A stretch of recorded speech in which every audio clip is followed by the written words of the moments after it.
verdad sea dicha.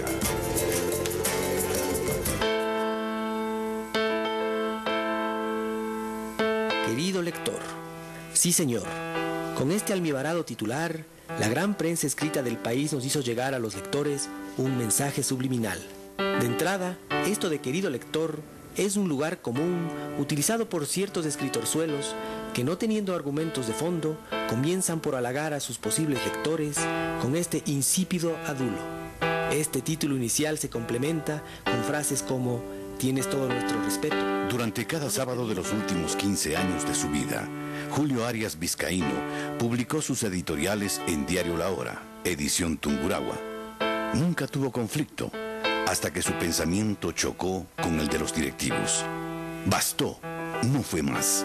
Se olvidaron del pluralismo y la libertad de expresión y sin gota de respeto le volaron su artículo, Querido lector, donde Julio comentó la millonaria campaña de los diarios. Me indignó mucho que en todos los diarios del país salió una hoja, dos hojas que comenzaban con querido lector y luego después una serie de frases alusivas a que la prensa defiende los intereses, defiende la verdad, de que la prensa está siendo atacada desde el poder político. A mí me molestó mucho porque eso no es verdad, al menos es mi criterio.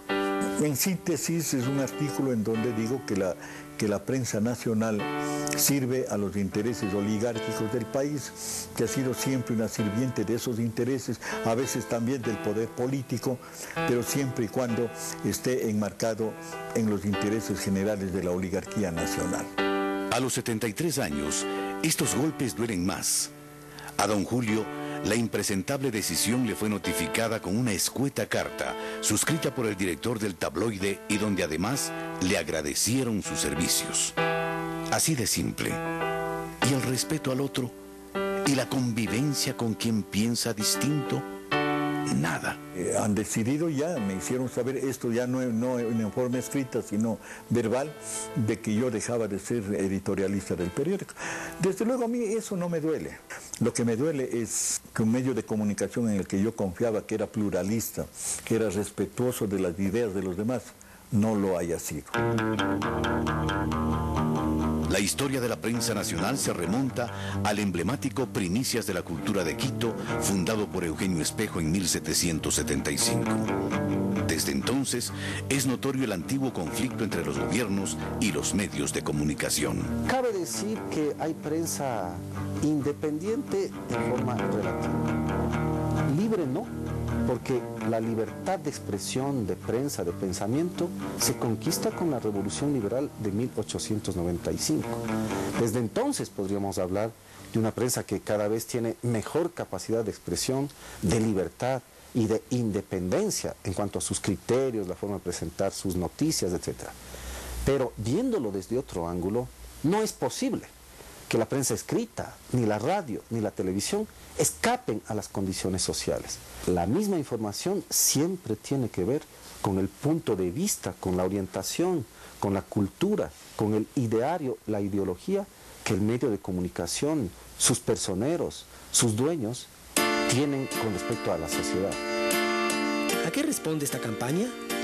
Durante mucho tiempo los grandes medios de comunicación han gozado de plena libertad de informar, pero la mayoría abusaron de esta libertad y cayeron en el libertinaje.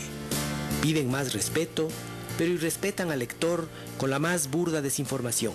Veamos, hay periódicos... Si los editores de la gran prensa nacional han hecho una campaña mediática en el sentido de que el proyecto de ley de comunicación presentado en la Asamblea Nacional por el asambleísta Panchana es una ley mordaza. Es una ley mordaza que va en contra del derecho a la libre expresión del pensamiento. ¿Qué es lo que estaban haciendo en cambio los directivos de La Hora conmigo? Indudablemente que también estaban coartando mi libre determinación de expresar lo que yo consideraba que tenía que expresar. Es una actitud de dignidad, ¿no es cierto? Pero la dignidad no puede ir sola. A la dignidad hay que acompañarle con un respaldo. El Estado está obligado a respaldar, ¿no? A respaldar a esa persona, ¿no? Los periodistas tienen una situación laboral bastante precaria, ¿no? Y eso ya les dificulta demandar frente a las propias autoridades laborales, por un lado. No tienen respaldo gremial, no tienen respaldo estatal, es decir, hay una situación de indefensión, que es gravísima.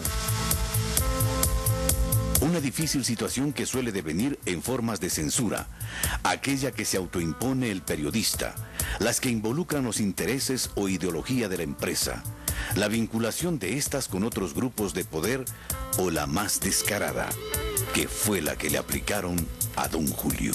Y yo soy testigo de muchos estudiantes nuestros, graduados, que no han durado mucho en los medios, no porque se han cansado de esta situación. Lo grave es que hay otros de todo lado que en cambio se adaptan y encajan perfectamente en este mecanismo de coerción y se vuelven insustituibles mientras sirvan, ¿no? Porque al final todos son sustituibles, ¿no? en su momento, y operan como representantes de intereses que no son los de la sociedad, ni de ellos mismos, ni de sus compañeros, ¿no? Queremos una prensa digna que no se incline frente al poder político y tampoco se arrodille ante el poder económico. Una prensa que sea la voz de las grandes mayorías. Si esto hicieran los medios, recibirían el estrecho e inmenso abrazo del pueblo ecuatoriano. Si esto lo hicieran, no necesitarían halagarnos con querido lector. Una ley de comunicación no va a cambiar las realidades conflictivas de la vida social y política del Ecuador. Una ley de comunicación no va a poder contrarrestar el ideario, la cultura, la forma de ver que tienen los distintos sectores y las personas individualmente. Una ley de comunicación sí es necesaria en un país como el Ecuador y como se ha visto en América Latina para exigir responsabilidad de los medios de comunicación ante la sociedad. La verdad ya es de todos.